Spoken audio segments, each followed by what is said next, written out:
Everyone should feel like the center of the universe. Get $750 lease cash toward a 2024 TX350. Who you trust matters. At News 1226, finding truth is our promise to you. Checking the facts on all sides. And we'll continue to keep you To covered. serve you with accuracy. Now, we have issued a first alert weather days. Impact. Our IT will continue following this story and transparency. We begin with breaking news happening right now. Empowering you to make the best decisions for your family, for your future. News 1226. Who you trust matters. I got to know Austin when he was a student. I just remember that he was just an upstanding young man, very respectful. When I had my car accident, I thought to myself, I'm going to call Austin Jackson. As we sit here today, I'm thrilled to hear that you're feeling much better. That's how I want to see people in the end. They're back to the way they were before the wreck happened. I'm so glad you called us, and it's a privilege to be able to pay back the people who've helped shape me. This is not you. It's not me. Real people, real problems, real life solutions. Investigate TV Plus. You've been in a serious crash. Your car. Happy holidays in Parker's Kitchen. Sending a world of good wishes to our invaluable team members. Thank you for making Parker's the best place to work and shop. Live from Augusta, you're watching News 12 live at 5. Property tax assessments are underway for Columbia County, but there is a way you can end up paying less this year. We're on your side with what you can do. Good evening. I'm Meredith Anderson. We'll get to your taxes in just a minute, but first, let's get right to First Alert meteorologist Mikkel Hannah-Harding.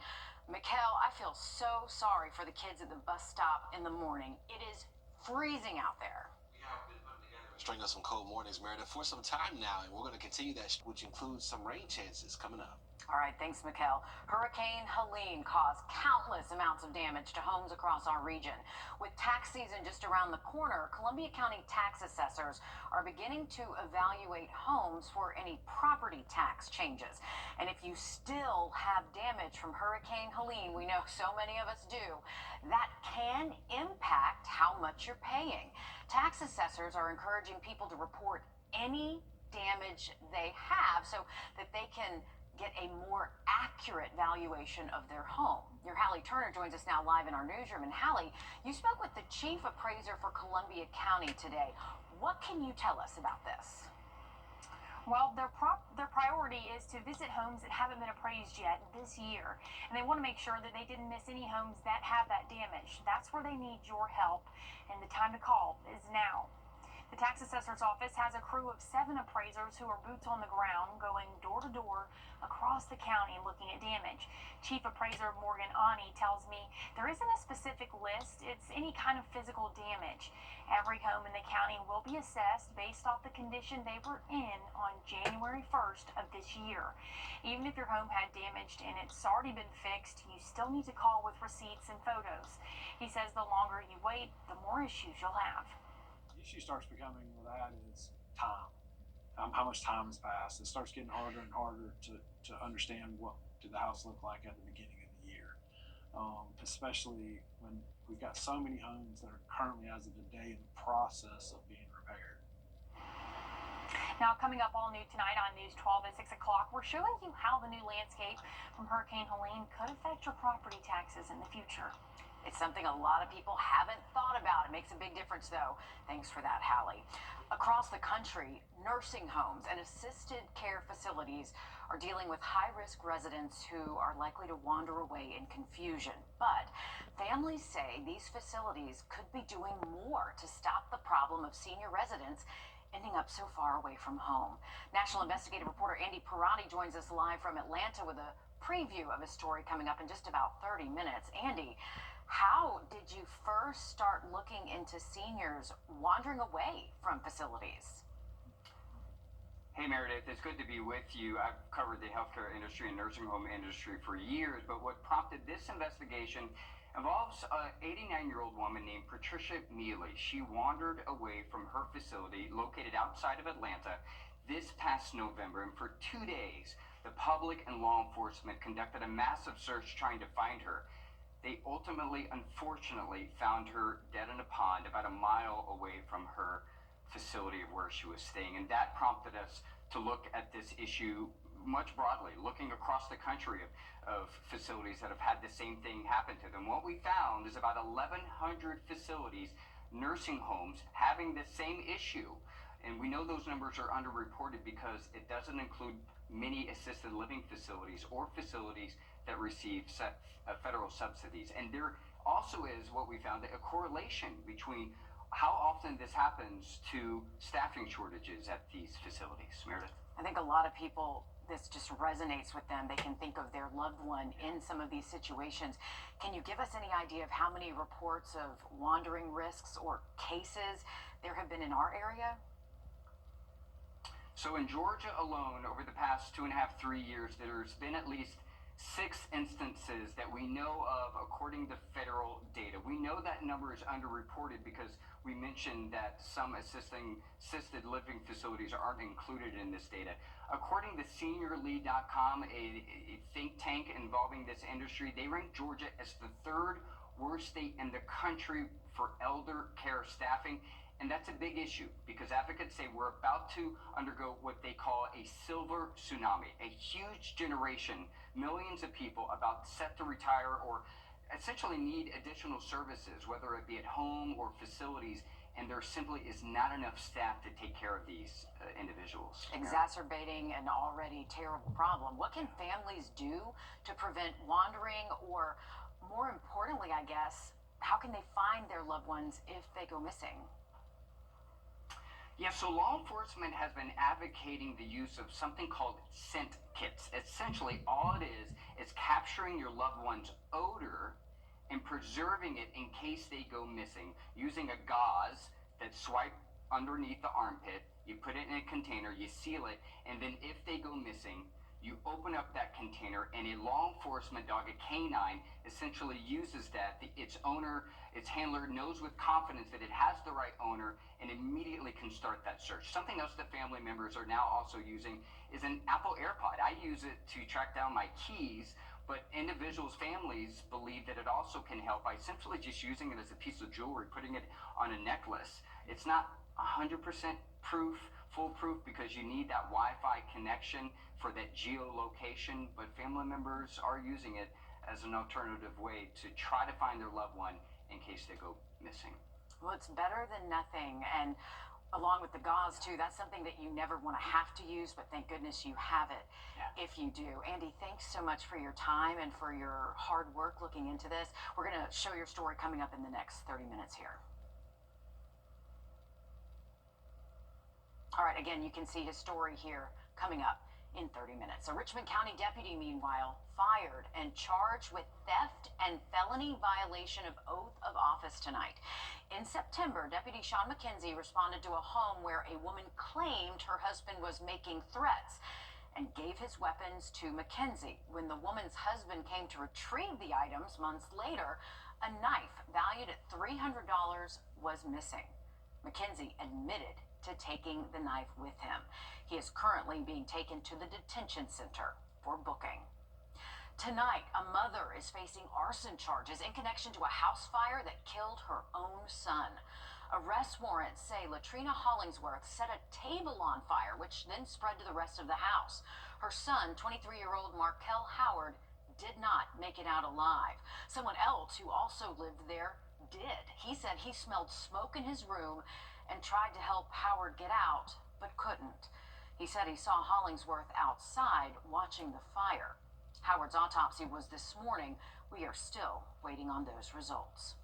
Tonight, Richmond County deputies say they have finally made an arrest from a deadly shooting back in July. Now, ever since, 40-year-old Joshua Wadley has been wanted for the murder of a 38-year-old man. This summer, deputies found Sion Ulmer unresponsive in front of a home. He had been shot. Warrants show Wadley is also facing a weapons charge in addition to murder charges. Richmond County School Police say a Butler High School student is in custody today after they found a weapon. Now, this happened, they say, when two students got into a fight in a classroom today and a weapon fell on the floor. They did not, however, elaborate what exactly that weapon was. South Carolina lawmakers are now back to work at the State House, beginning their new legislative session this afternoon. This year, Republicans hold supermajorities in both the House of Representatives and the Senate. Your South Carolina State House reporter Mary Green explains what their priorities are for the year ahead. The first major debate of 2025 here at the State House is set to begin Wednesday, just the second day of this legislative session, as senators will take up a bill that would reinstate South Carolina's private school voucher program. We'll begin the debate tomorrow, figure out some areas we need to work on, and we'll continue that conversation week after next. Republican lawmakers are acting with urgency after the state Supreme Court ruled last summer that their plan to give certain families public dollars to spend on private school tuition was unconstitutional. Senators will take up a bill that would reinstate the program, but with funding for it coming from lottery revenues instead of taxpayer dollars in the general fund, which some Republicans believe will make it legal. We'll see what happens. House Republicans are also prioritizing the school voucher program, but say they're not totally sold on the lottery funding idea yet. Their priorities for this year include tax reform, the details of which they say are still being worked out, but would include income tax cuts. This is obviously a very complex and complicated issue. Both chambers say they're also looking to enact reforms to increase South Carolina's energy generation, legislation that passed in the House but ran out of time in the Senate last year. We're hoping that we're going to have something this year fairly quickly so that we can get it to the governor's office for a signature. And they're also planning to take up the complicated issue of tort reform, a legal conundrum lawmakers haven't been able to figure out, but which has resulted in skyrocketing insurance costs for restaurants and bars. And as always, lawmakers will have to write and pass the next state budget. They anticipate money for recovery from Hurricane Helene will be a big priority in that. Governor Henry McMaster has requested lawmakers set aside nearly $250 million for these efforts. Reporting from the State House, I'm Mary Green. There are also lots of new faces at the State House this year following last November's elections, with 32 members, new ones, between the House and Senate. Nearly 20% of the entire General Assembly are freshman legislators. The Laken Riley Act has passed its first vote. Only 4 South Carolina school districts are confirmed to be safe from a power school data breach, including Aiken and Edgefield. We're told an international incident that happened a week ago allowed people with unauthorized access to see users' personal data. Leaders are now urging parents to check just to make sure their child's social security number has not been used to create a credit report or credit file in their child's name. South Carolina Governor Henry McMaster announced today you now have until January 28th to apply for disaster unemployment assistance. Now, you can apply if you were out of work thanks to Helene in 26 South Carolina counties, including Aiken, Edgefield, and McCormick. Now, that's the same day as South Carolina's deadline to apply for assistance from FEMA for Hurricane Helene. We are 6 days away from the college football national championship between Ohio State and Notre Dame. We'll see what Atlanta leaders say they're doing to protect the event coming up. Time and Temp, brought to you by your First Alert weather team. Bojangles' new chicken rice bowl starts with dirty. Looking likely though for this weekend. All right, we know you stay on top of it. Thanks, Mikkel. The College Football National Championship in Atlanta is less than a week away. City leaders at Mercedes-Benz Stadium shared plans to keep spectators and the general public safe, adding preparations began more than a year ago. Hold tabletop exercises and trainings for numerous scenarios throughout the year to ensure our departments are ready for anything that may occur and anything that could be unpredictable as well. The city's police chief adding hundreds of police officers will be present throughout the city. Next Monday, the Ohio State Buckeyes will take on the Notre Dame Fighting Irish for the national championship. Many people are attempting a dry January to cut back on drinking this month, but it can be tough to cut out alcohol. We'll take a look at one app that's helping you do just that after this. First Alert Radar, powered by Jim Hudson Automotive Group. The dentist. A look at her and I see my future. She is the promise that gives meaning to each new day. Her love holds us close and guides us. She is, and always will be, my everything. I celebrate her with a jeweler that I trust, and that's Windsor. A popular trend during the first month of the year is Dry January. It's where people give up alcohol for the whole month. A new app called Reframe could help your efforts this month and beyond. Joshua Skinner met with the creator of the app on how it works. What if I told you Dry January might not be the best way to cut back on drinking? Vedant Pradeep has the numbers to prove it, which is why he founded Reframe while a student at Georgia Tech. We started off trying to help people with hypoglycemia. But as many companies do, Pradeep pivoted, noticing that quitting alcohol cold turkey didn't seem to work. Alcohol is a bad coping strategy, but it is a coping strategy. Reframe went live in 2020 and includes voluminous options for people to help cut back or quit drinking, as well as a massive support network. We now have the world's largest community of people that are trying to cut back on alcohol. Most of all, it's seen success with over 1 million people using the app. It helps you understand what alcohol does to your body, how it works.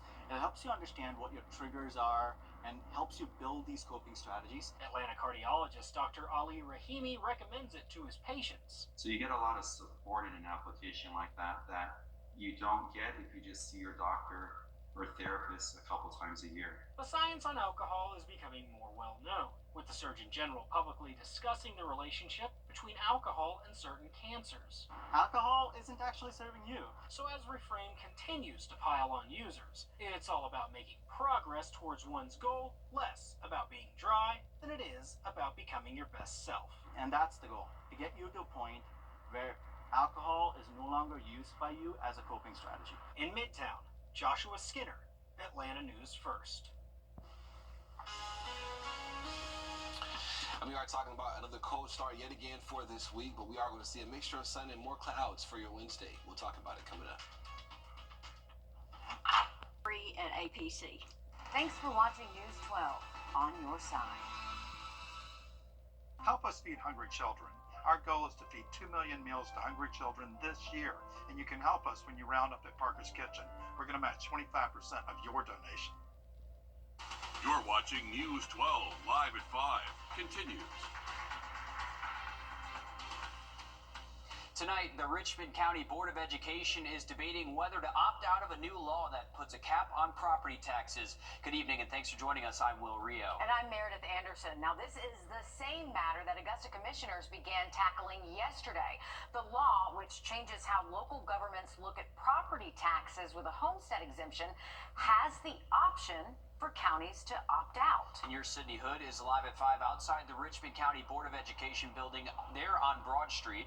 Sydney, this afternoon, the first of 3 meetings were held to discuss the county's options here.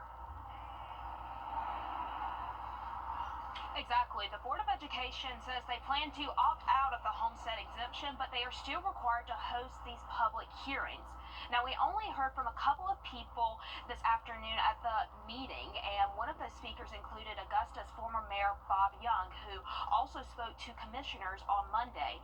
Now, the chief appraiser for the county says that this is an additional exemption to your current exemption. He says the exemption puts a cap on tax increases, meaning if your property value increases faster than inflation, the tax value on your home would not be the same as the property value. I think it'd be difficult to determine long term how many people will necessarily benefit, but I think it is definitely geared towards property owners who own and live in their properties for a long time. Now, about 60% of voters in Richmond County voted yes to the homestead exemption, but the chief appraiser told me that about 39% of real estate in Richmond County is owner-occupied. Now, coming up on News 12 at 6 o'clock, you'll hear from one homeowner and how he says this impacts him in the long run. It could add up to a lot of money, so thanks for looking into this, Sydney. Now, if you missed today's meeting, there are 2 more for you to attend later this month. The next one, that's coming up Tuesday the 21st at 3:30 p.m. Then on Monday, there's another one, the 27th at 6 p.m. Both of those are also at the Richmond County Board of Education building on Broad Street. And over in Columbia County, leaders have already signaled their plans to opt out of this law. 3 meetings will be held for that as well. The first being on the 21st at 6 p.m., then the 28th at 10 a.m., and the last meeting on February 4th at 6 p.m. All of those will be at the Evans Government Center Auditorium on Ronald Reagan Drive. That's Building A. Switching gears to weather now as we check in with your first alert meteorologist, Mikkel Hannah Harding. Mikkel, we're still seeing some super chilly mornings. I feel bad for the kids waiting for the bus. Absolutely. I also still had some frost on my windshield this morning, so I had to wait for my car to warm up before I could come into work, Mikkel.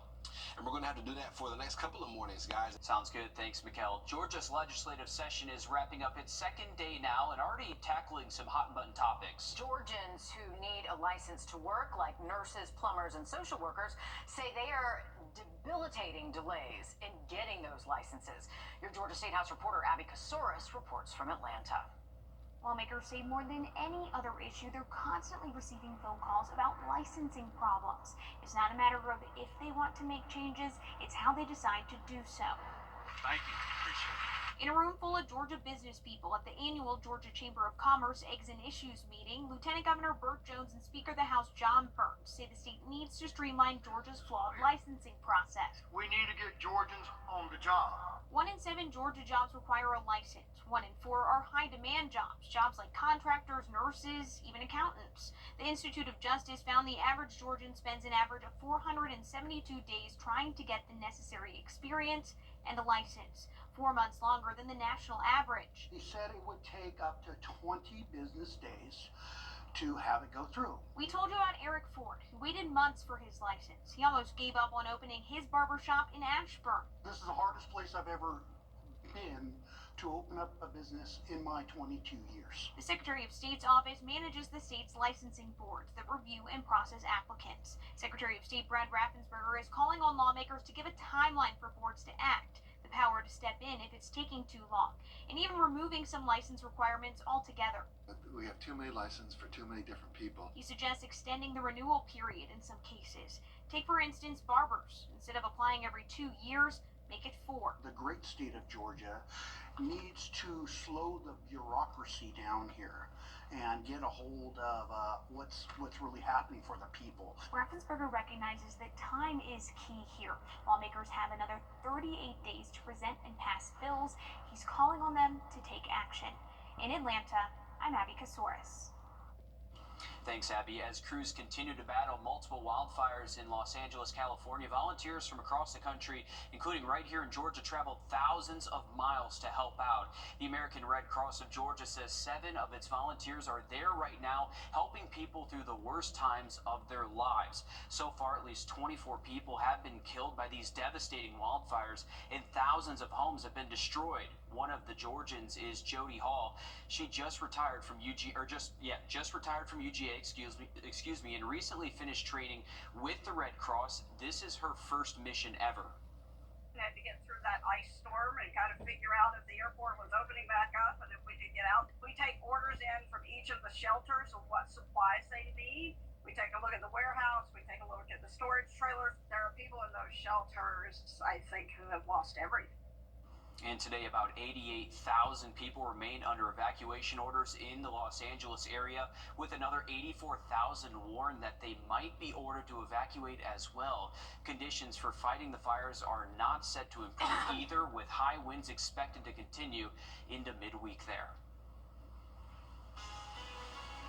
Residents wandering from assisted living homes. Coming up, a look at a nationwide issue with hundreds of reports of residents at risk of accidentally walking away.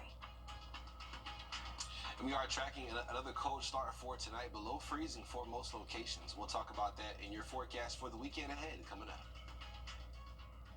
Time and temp, brought to you by your First Alert weather team. This is not you. Weekend. All right, good to know. Thanks, Mikkel. Nursing homes and assisted living facilities nationwide have gotten in trouble after medically fragile and cognitively impaired residents have wandered away. National investigative reporter Andy Parati spoke with one family whose mother wandered away in Georgia, a family who now wants answers for themselves and anyone who might face this terrifying circumstance. Right now, there's a search on for a missing 89-year-old woman in Marietta. She's an assisted living resident, but she cannot be located. Police say this woman, Patricia Mealy, left her assisted living facility on Whitlock Avenue. We've done a full sweep of the property, and we cannot locate this resident. A call for help this past November to find a beloved grandmother who vanished from Greenwood Place, an assisted living facility. Karen Phillips is Patricia's daughter. She's like, what happened? Gary is her son-in-law. That's a pretty big basic foundation of their job is don't lose our mother. After nowhere to be seen for 2.5 days, police get the call everyone feared. We begin with breaking news out of Marietta. A tragic end to a desperate search. Patricia's body discovered in this pond inside Kennesaw Memorial Park, a cemetery less than a mile from the facility where she went missing. Investigate TV spoke to Patricia's family just hours after they identified her body. Someone knows what really happened. Someone who was on site there that night knows what he or she did or did not do. The operator of Greenwood Place, Terabella Senior Living, declined interview requests, but in a statement said, "We are fully cooperating with law enforcement and providing unnecessary information to support their efforts." An investigation by Investigate TV uncovered Patricia's disappearance, something regulators call elopement, is one of hundreds that have happened at assisted living facilities and nursing homes across the country. According to an analysis of ProPublica's nursing home inspection data, from 2020 to August 2024, state health officials cited at least 1,100 nursing homes for serious elopement violations. That includes this 88-year-old Arkansas woman who died after walking away from her facility in 2021, one day after she was admitted. This elderly South Carolina man found dead in a pond after wandering away from his facility in 2022. And this woman in Arizona who died from heat exposure after walking away from her memory care home. Someone found her body in a canal 2 miles away. Andy, staffing is always the issue. It's always the issue. Attorney Mike Prieto specializes in nursing home litigation and represents Patricia Mealy's family. You see high turnover rates, and you see the pay just barely above the poverty line. And you can't have continuity of care when you have a constant turnover of these care providers. According to SeniorLead.com last year, an industry think tank, Georgia ranked as the third worst state in the nation for elder care staffing. To address the problem, the Biden administration proposed federal staffing mandates in 2023, including requiring at least one registered nurse working 24/7 at each facility. The proposed federal staffing mandates are still pending. A family mourning the loss of their matriarch, desperate for answers. We think someone ought to be held accountable, and we can't imagine this happening to anybody else. Andy Parati on your side. Breaking news live at 5. Authorities are at the scene of a possible shooting in Grovetown. This is at the Joyner Crossing Apartments on Tarvin Drive. That's also off of Old Wrightsboro Road there. We do have a crew on their way to the scene right now. We don't know a lot about this at the moment, but again, we do know there are authorities on scene, and it's best to avoid that area until we know more. We're back after this. First Alert Radar. Thousands of new gadgets could soon be on the market after the 2025 Consumer Electronics Showcase in Las Vegas. Your consumer tech reporter Jamie Tucker takes a look back at the new tech coming to stores in the future that he's going to keep an eye on. What the Tech, sponsored by Augusta Preparatory Day School. Forget for a moment the flying cars and the AI-infused automobiles. After spending so much time in Las Vegas looking at thousands of gadgets, I rounded up the very best of CES, some products you might want to buy this year. CES 2025 was a spectacle with dozens of companies launching smart glasses. While some are impressive, the ones with the most promise are from Even Realities. There are no speakers or cameras, but there is a projector displaying notifications on the lenses. There are microphones that can take what someone's saying and put it on the screen. Can appear to well, or you translate into English into Turkish, or Turkish to Korean, Korean to Chinese. I tried them and could see what the gentleman speaking Chinese was saying by reading it in English. Vasco earbuds are also for translation. I recorded about 15 seconds of myself talking. A device then cloned my voice. When I later spoke something in English, the person wearing the earbuds heard my voice speaking Spanish. Each earbud works both ways, so you hear the translation and it captures your voice, translate to the other language. A bathroom scale from Withing shows not just your weight, but does a full body scan.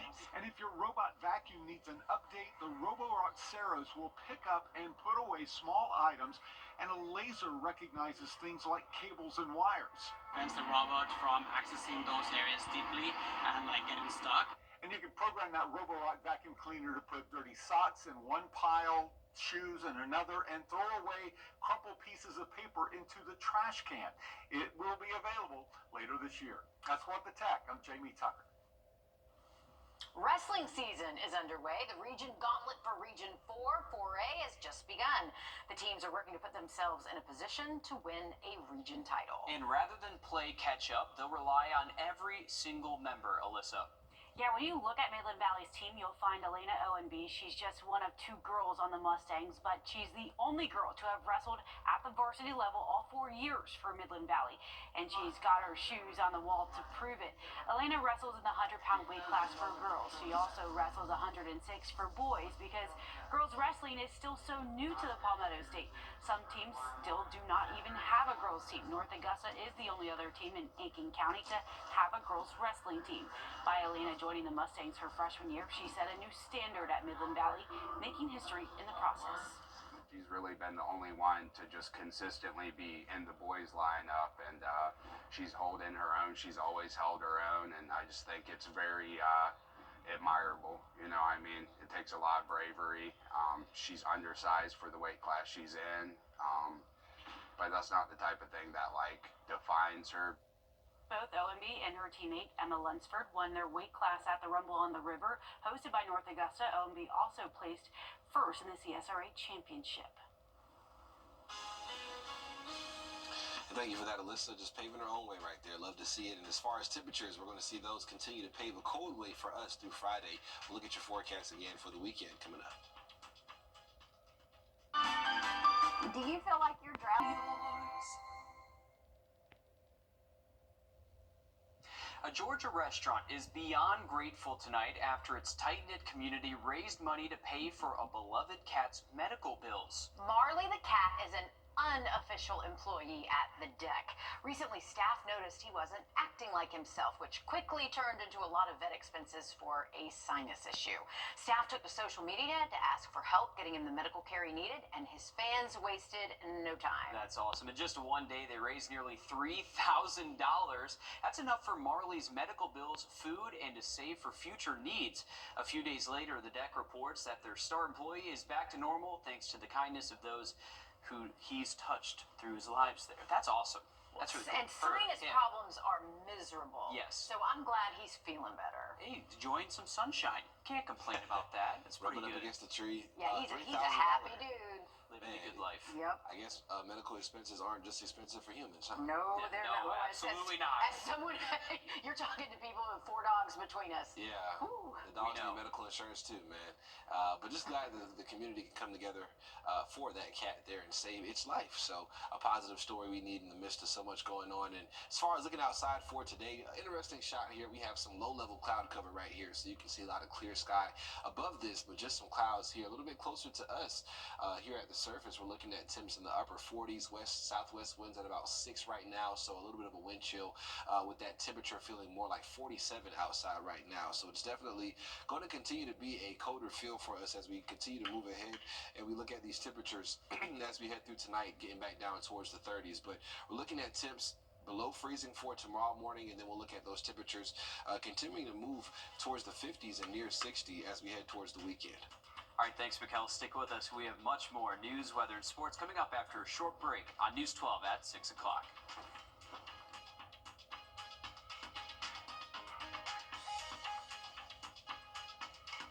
Introducing the First Alert Radar Network. With up to 10 times the resolution of other local radars and technology that can pinpoint right down to your street. First just got faster. A brand new product developed for roof savers claims to be able to strengthen your roof shingles, adding up to 17 years to its lifespan. It's called Renew It 17 with Rock Lock technology, and we put it to the test in a physics lab. 3, 2, 1.